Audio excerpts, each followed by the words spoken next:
Josh Allen might be, it's still on the table, the biggest bust of this NFL draft. He had a good game last week, but that's a kid coming out of Wyoming that was supposedly totally raw, totally unpolished. And last week he goes into Minnesota and goes up and down the field on them, builds a 27-point lead.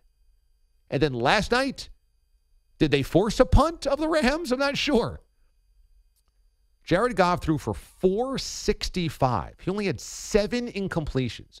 465, 5 touchdowns, 0 interceptions.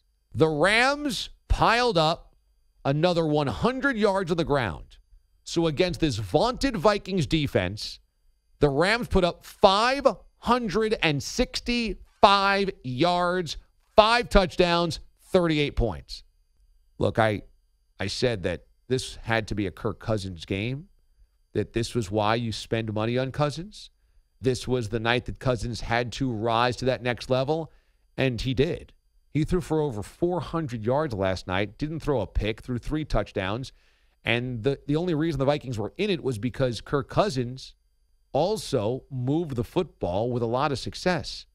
But the story last night was not that Cousins rose to the occasion, which it's great that he did. It's that this Vikings team is nothing if they don't have a great defense.